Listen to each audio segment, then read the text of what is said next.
Olá, muito bom dia. Obrigado por merecer a sua audiência e principalmente a sua companhia nesta terça-feira. E a gente começa esta edição com as notícias do trânsito na região. E quem traz ao vivo as últimas informações para você que sai de casa neste momento é o repórter Renato Diniz. Bom dia, Renato. Bom dia, Fernando. Bom dia a todos que acompanham o Noticidade Manhã. Movimento intenso aqui no trânsito na região central de Sorocaba. A gente está na Praça da Bandeira e aqui ao lado a gente observa a movimentação na Avenida Afonso Vergueiro, a chegada dos carros com sentido ao Terminal Santo Antônio e também ao fundo a movimentação dos carros que vão no sentido da zona oeste de Sorocaba. Hoje o motorista que vai para a capital encontra tráfego intenso na rodovia Castelo Branco, na chegada da cidade de São Paulo e também pela rodovia Anhanguera na chegada da capital. Lembrando que quem vai para São Paulo, o rodízio para carros, que proíbe os carros de circularem no centro expandido de São Paulo, proíbe a circulação de carros com final de placa 3 e 4. A multa para quem desobedecer o rodízio é de R$ 85,00 e a perda de 4 pontos na carteira. Daqui a pouco eu volto com outras informações. Fernando. Ok, Renato, obrigado pelas informações. É hora de conferir os destaques dos jornais da região. No Jornal de Jundiaí, desta terça-feira, 7 de maio, você vai ver a impressionante história de um empresário que precisou pagar quase R$ 70 mil para não ficar preso depois de bater seu carro de luxo na rodovia Anhanguera e ter sido reprovado no teste do bafômetro. O São Roque Notícias destaca: polícia continua buscas por fugitivos da cadeia em São Roque. Operações feitas pelas polícias civil e militar são realizadas em alguns bairros do município na tentativa de encontrar suspeitos. Dos 16 que se rebelaram e deixaram a unidade, 6 já foram detidos, mas 10 continuam nas ruas. A cadeia de São Roque foi desativada no mês passado. A unidade ainda abrigava presos temporários e, aos finais de semana, depois eles seriam transferidos ao CDP de Capela do Alto. Depois dos destaques do trânsito e da região, é hora de saber o que é notícia no mundo, direto do estúdio do SBT Manhã, com Patrícia Rocha. 3 mulheres desaparecidas há pelo menos 10 anos foram encontradas nos Estados Unidos. Elas sumiram ainda na adolescência e foram achadas vivas numa casa em Cleveland, no estado de Ohio. Uma das reféns aproveitou um descuido dos sequestradores e ligou para a polícia. Ela disse que havia sido sequestrada há 10 anos e implorou para que os policiais chegassem logo. Elas foram libertadas por um vizinho que ouviu os gritos de socorro e foi ajudá-las. 3 irmãos de 50, 52 e 54 anos, suspeitos de serem os sequestradores, foram presos. E pelo menos 5 pessoas morreram e 7 ficaram feridas na explosão de um vulcão nas Filipinas. Especialistas disseram que o fenômeno é um evento freático quando rochas são lançadas de dentro do vulcão. Não há perigo de erupção em lava, por isso o alerta está no nível mais baixo. Segundo autoridades, um guia e alguns alpinistas estrangeiros estão entre as vítimas. Equipes de resgate estão a caminho do local porque há ainda cerca de 20 montanhistas perto da cratera onde houve a explosão. Menores da Fundação Casa de Jundiaí fizeram aproximadamente 10 funcionários reféns por quase 2 horas na noite de ontem. A rebelião começou por volta das 7 horas durante a troca de turno. Segundo a Polícia Militar, os detentos quebraram parte dos objetos da enfermaria. Segundo os próprios funcionários da instituição, houve negociação entre os menores e a direção. A situação voltou a se normalizar por volta das 10 horas da noite. Felizmente, ninguém ficou ferido. Só para ressaltar, no ano passado, exatamente no dia 7 de maio, o Noticidade mostrou outra rebelião que ocorreu na Fundação Casa de Jundiaí. Sorocaba discutiu a possível TOD para atender dependentes químicos. O responsável pela OAB de São Paulo conduziu a reunião.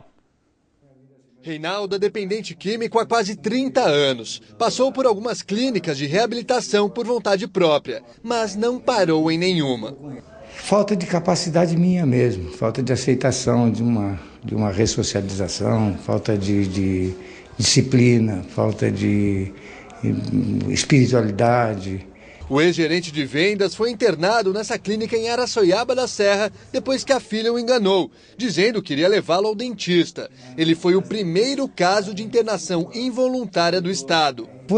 Foi acertada, tanto da minha como de qualquer família que pega uma pessoa que esteja num estado deplorável para colocar numa clínica como essa. O dependente químico só conseguiu essa internação por meio do CRATOD, o Centro de Referência de Álcool, Tabaco e Outras Drogas de São Paulo. No mesmo local estão reunidas todas as ferramentas para o encaminhamento dos pacientes. Tudo de graça, inclusive amparo legal aos familiares dos dependentes. Nosso trabalho é um trabalho de cidadania, um trabalho humanitário, em benefício das mães, a mulher que é a grande prejudicada e das famílias dos dependentes químicos das classes menos favorecidas. A Comissão de Dependência Química da Câmara de Sorocaba veio até o Paço Municipal para apresentar ao prefeito um projeto para a criação de um CRATOD também aqui na cidade.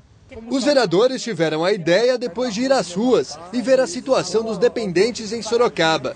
Para o presidente da comissão, o serviço agilizaria o atendimento aos usuários de drogas. O CRATOD aqui na nossa cidade iria agilizar inclusive os laudos médicos que agilizam essa internação. Para o juiz poder determinar uma internação, ele precisa de um laudo médico. E nesse CRATOD, no CRATOD, teria toda essa estrutura. O prefeito gostou do projeto, mas lembra que para a implantação, as outras ferramentas públicas de saúde também devem estar prontas. Não é apenas uma questão de saúde pública, não é uma questão da área de desenvolvimento social ou da atenção social.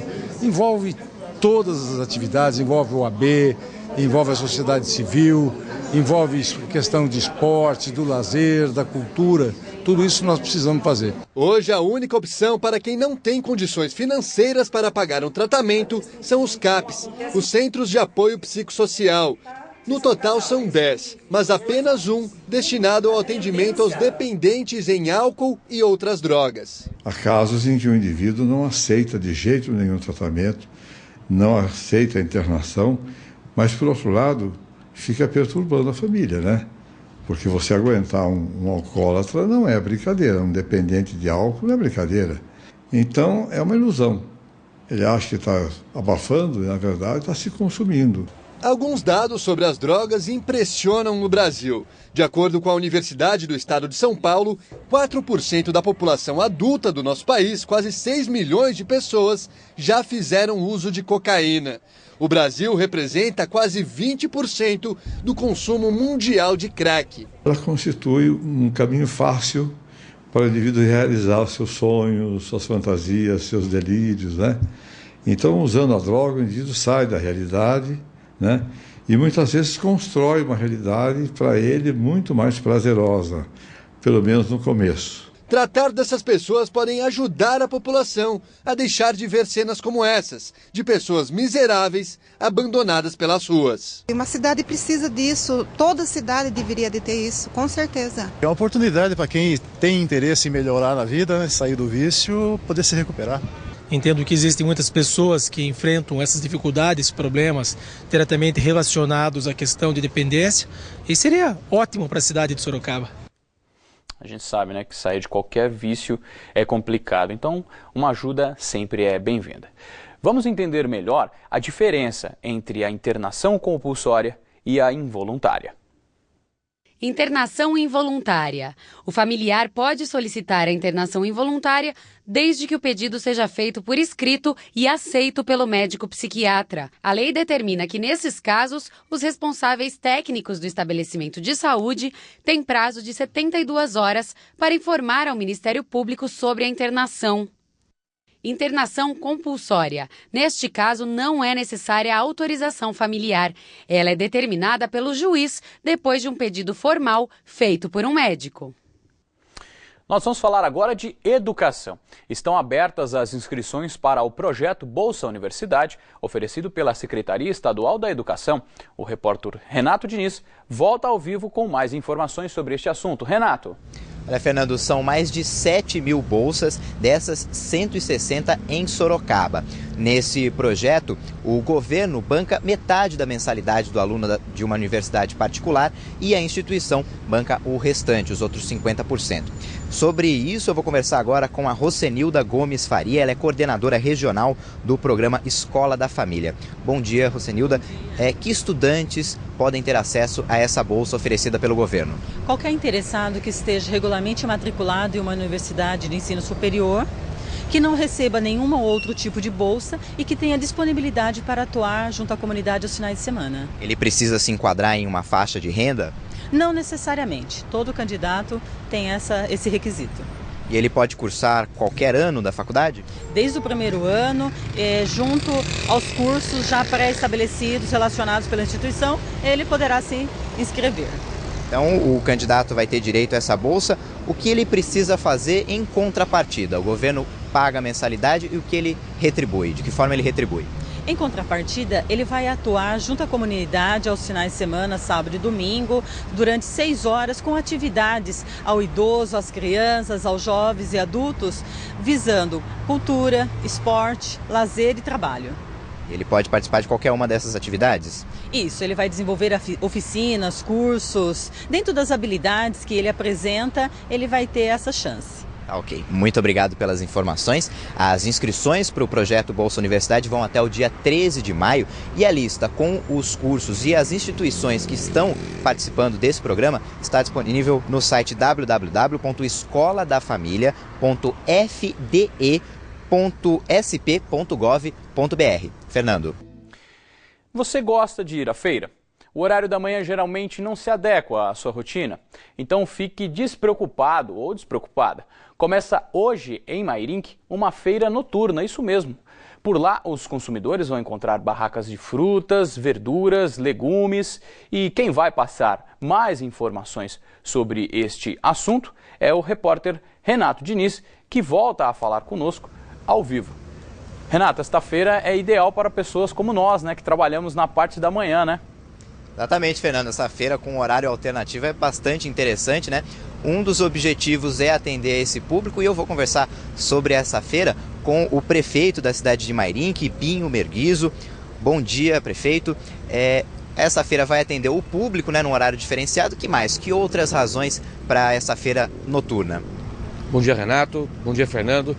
A intenção da administração pública é atender também, é fazer com que o produtor possa ofertar para a população de Mairinque produtos mais fresquinhos e produtos mais baratos.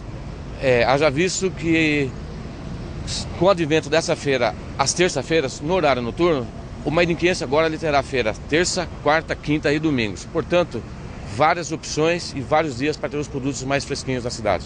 Produtos mais fresquinhos. O que vai ter na feira? Tem fruta, tem legume?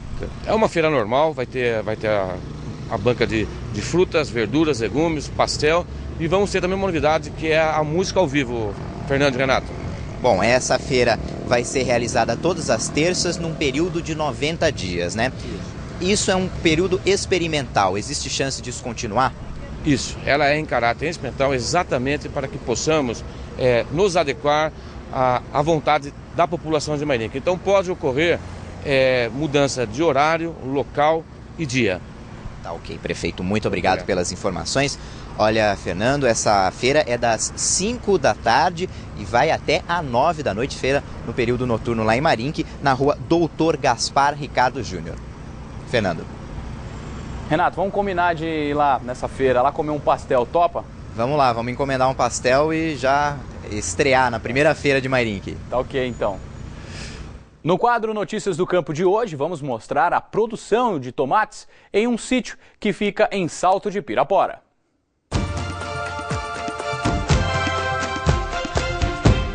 Seu Durvalino, produtor há 20 anos, sempre trabalhou com tomate. Esse tomate aqui ele está com 45 dias de plantio. A colheita vai com mais ou menos 30 dias para começar e a gente tem mais ou menos, agora no inverno, mais ou menos 60 dias de colheita. Dentro da estufa, a água é fundamental durante os dias com mais calor.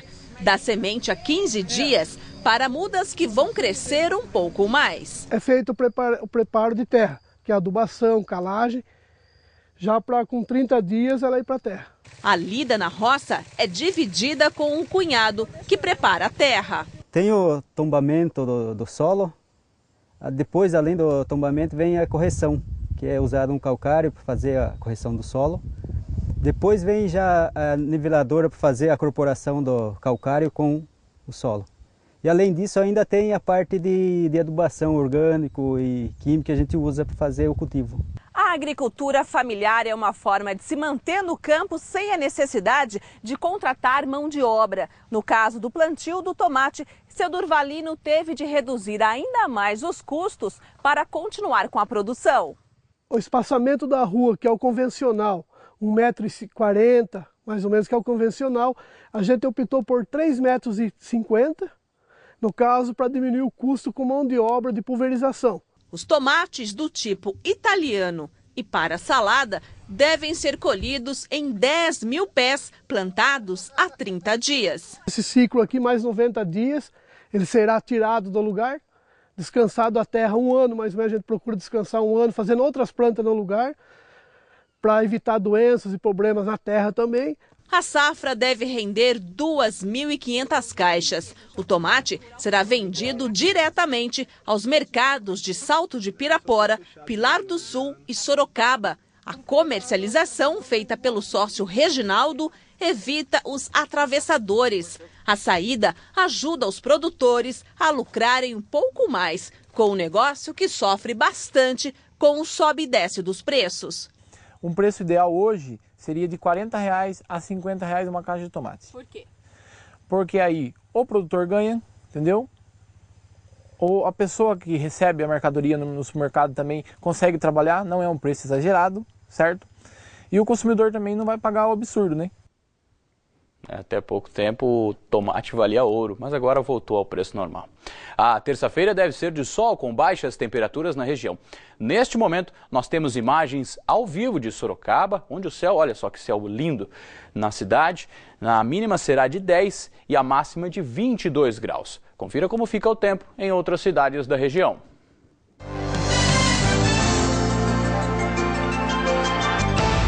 Campo Limpo Paulista tem a mínima de 9 graus e a máxima chega aos 23. Em Itapetininga, as temperaturas variam entre 10 e 21 graus. Em Piedade, a mínima deve ser de 8 graus e a máxima não passa dos 20.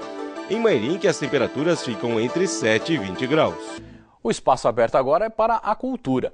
Começa hoje, em Votorantim, uma outra feira, agora é de teatro de rua. As apresentações serão de graça para a população. E quem traz mais informações, novamente, é o repórter Renato Diniz. Renato, quantos espetáculos estão previstos para esta feira de rua em Votorantim? Fernando, são 7 espetáculos que serão realizados de hoje até o dia 11 de maio na Praça de Evento, a Praça Alessi de Campos, e também no bairro da Chave, no local Cachoeira da Chave. Sobre isso eu vou conversar agora com o coordenador da Secretaria de Cultura de Votorantim, Leôncio Branco. Leôncio, bom dia. Que tipos de espetáculos fazem parte dessa feira? São espetáculos no contexto dramático e comédia. E aí, qual é o objetivo? A prefeitura está realizando isso por quê? O objetivo é trazer um pouco mais de acesso para as pessoas que não têm esse costume de ir ao teatro, né? E também difundir junto os grupos teatrais, tipo, eles trocarem experiências entre eles. Grupos que não são só de Votorantim? Não são só de Votorantim, tem grupos de Sorocaba, de São Paulo, tem um que é de fora do estado, que é de Londrina, Paraná. Então são vários grupos que estão apresentando. Feito o convite para a população? Feito o convite, vamos participar junto da terceira feira de teatro de rua, que eu acho que vai ser bem interessante. Tem várias peças bacanas, iniciando com o cortejo que você já comentou. Então acho que vai ser muito bacana. Ok, muito obrigado pelas informações. Esse cortejo, que vai abrir a feira, começa às 7 da noite. Os grupos teatrais partem do terminal urbano de Votorantim e vão até a Praça de Eventos, a Praça Alessi de Campos, que fica na Avenida 31 de Março. Fernando. Obrigado pelas informações, Renato, e um bom trabalho. Cultura é sempre importante, não é verdade? Há 7 dias do Dia das Mães, o Noticidade Manhã antecipa as homenagens. Nesta semana, vamos mostrar várias reportagens especiais dedicadas às nossas heroínas. A maioria das mamães passou pela gestação, período de ansiedade e desejos. E você, sabe qual desejo sua mãe sentiu por você?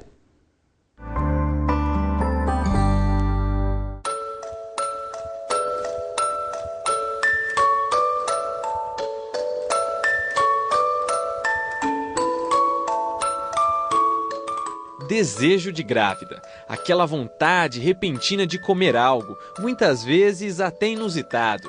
Até que ponto isso é verdade? E os homens, o que será que eles pensam disso? Eu acredito. Não acredito. Acredito porque eu sofri muito com isso. Tive que buscar cada coisa inusitável para a mulher.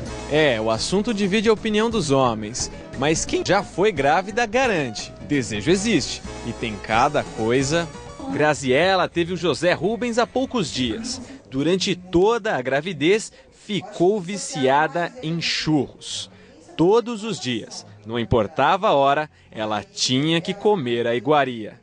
Sempre depois da janta tinha que ter churros para mim. Aparecia do nada. Meu marido falou assim, mas agora você vai querer comer churros? Aí eu falei assim, fazer o quê? Teu filho que quer. E essa mamãe é bem da espertinha. Jogou toda a culpa do desejo no pequeno José. É um desejo que vem, não dá para segurar. E assim que eu comia, o José pulava na minha barriga como se fosse um desejo dele, não meu. Já a Fabiana teve um desejo menos inusitado. Gestante de 6 meses, a futura mãe sente vontade repentina de comer pão francês. A impressão que dá, às vezes, é que nem é um desejo seu mesmo, que é algo típico da gravidez, porque não me lembro, assim, enquanto eu não estava grávida, de ter esse tipo de vontade. Esta ginecologista conta que o desejo de grávida é normal no início da gestação e que tudo é uma questão psicológica. São aspectos culturais, psicológicos e físicos envolvidos nesse desejo da grávida.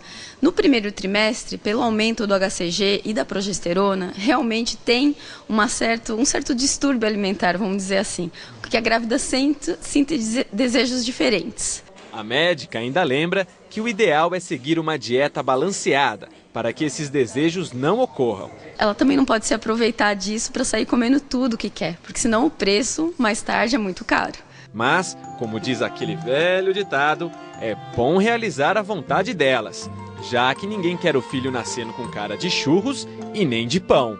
Mas vai nascer bem alimentada, né? Eu não passei vontade de comer, não.